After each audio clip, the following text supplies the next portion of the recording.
Представьте, что вы стоите перед камнем, настолько огромным, что его вес сравним с целым флотом синих китов, и при этом он вырезан и установлен с такой точностью, которая озадачивает современных инженеров. Вообразите стену в глухом лесу, выровненную по звездам, или пещеру, отполированную так идеально, что шепот в ней отдается эхом, словно песня. Это не сцены из фантастического фильма. Это реальные древние сооружения, разбросанные по всему миру. От Баальбека в Ливане до стены Кайманава в Новой Зеландии, от Саксайуамана в Перу до Горной Шории в Сибири. Эти мегалитические чудеса заставляют нас пересмотреть все, что мы знаем об истории человечества, инженерии и возможностях наших предков. Были ли они построены потерянной цивилизацией с передовыми технологиями? Могут ли они быть остатками допотопного мира? Или это просто природные образования, ошибочно принятые за дело рук человеческих? Давайте погрузимся в эту загадку, исследуя доказательства, теории и тайны, которые делают эти места одними из самых захватывающих загадок археологии.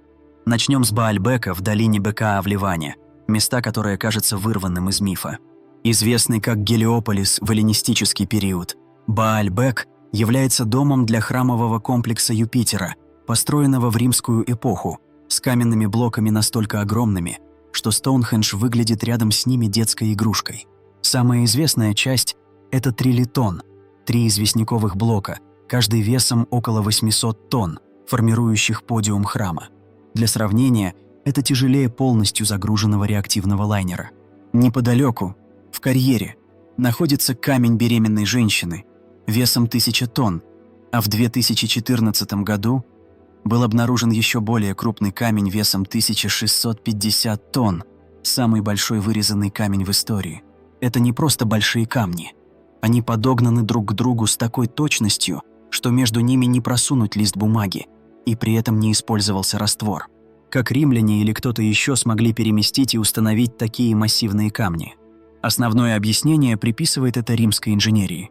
Вероятно, они использовали катки из стволов деревьев, сани для распределения веса и оливковое масло для уменьшения трения на путях.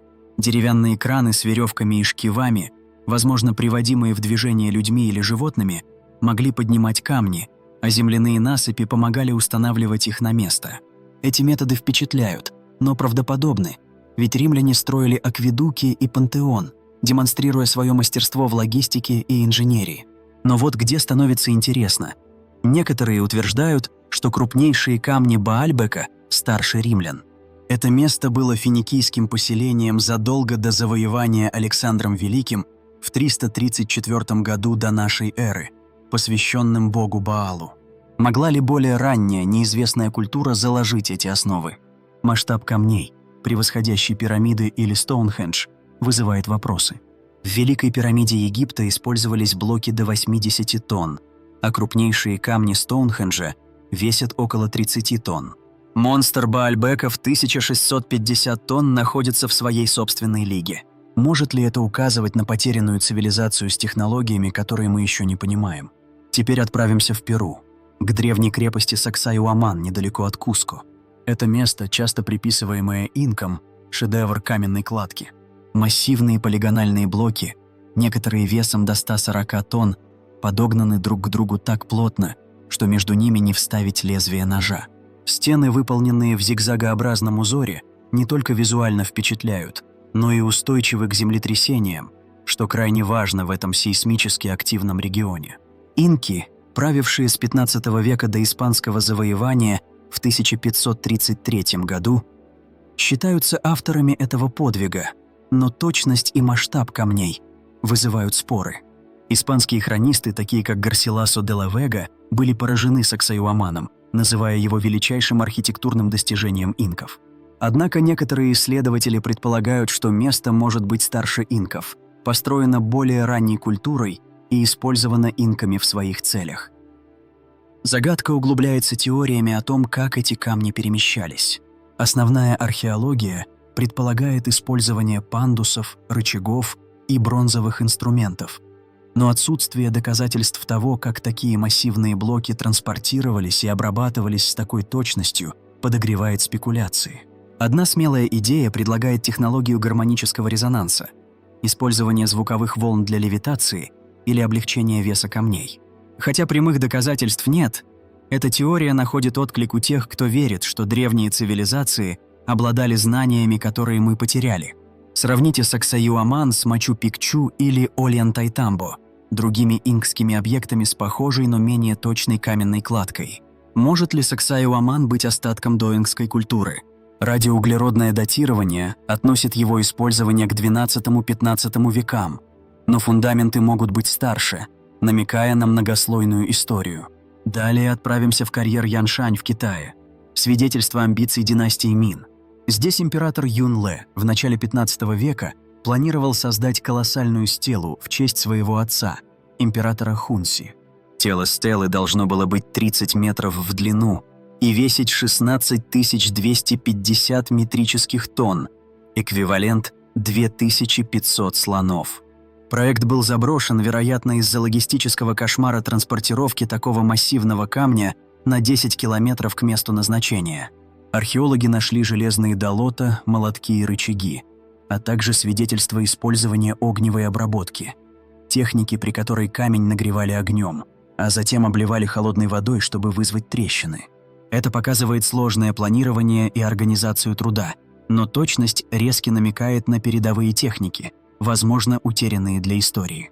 Инженеры династии Мин были блестящими, построив запретный город, но даже они не смогли преодолеть это испытание. Местные легенды добавляют мистический слой, утверждая, что сверхъестественные силы остановили проект зловещими знаками.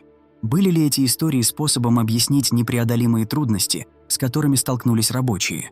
Теперь отправимся в пещеры Барабар в Индии, вырезанные в гранитных холмах в III веке до нашей эры при императоре Ашоке.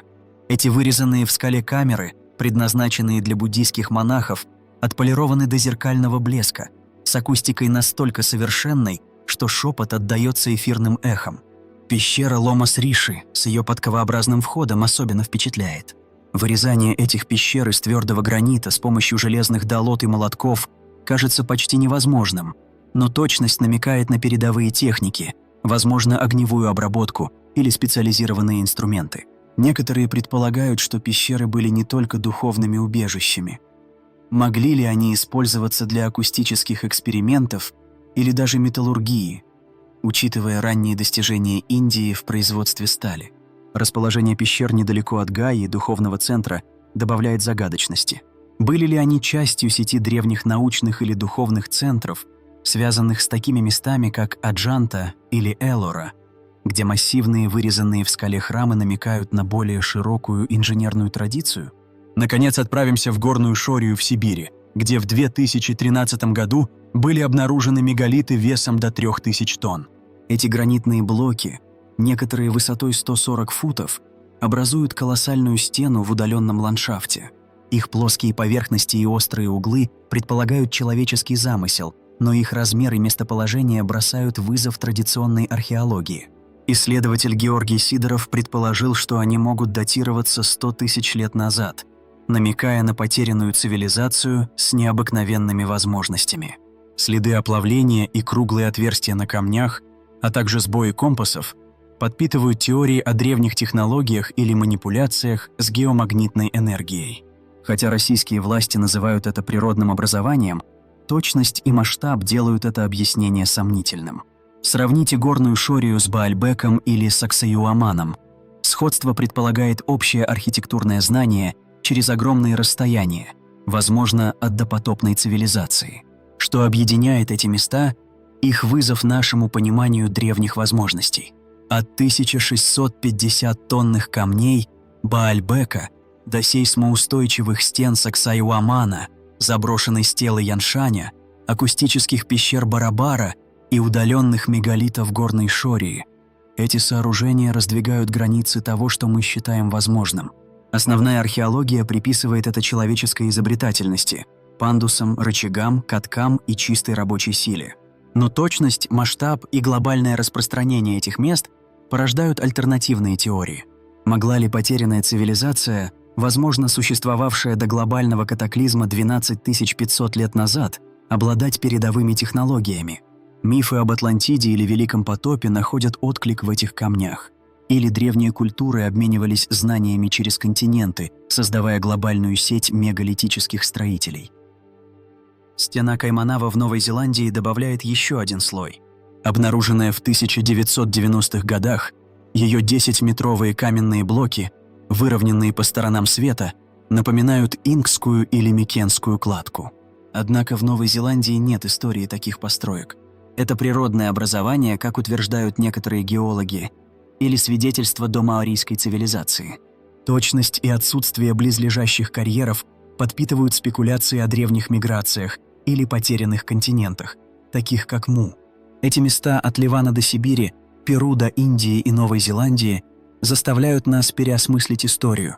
Они стоят как молчаливые свидетели прошлого, которое мы, возможно, никогда полностью не поймем, побуждая нас задаваться вопросом: были ли наши предки гораздо более продвинутыми, чем мы думаем, или мы недооцениваем силу человеческой изобретательности? Стоя перед этими камнями, мы остаемся с большим количеством вопросов, чем ответов, и именно это делает их такими захватывающими. Что думаете вы? Могут ли это быть реликвии забытой цивилизации или свидетельство человеческой стойкости? Поделитесь своими мыслями, и давайте продолжим разгадывать эту тайну вместе.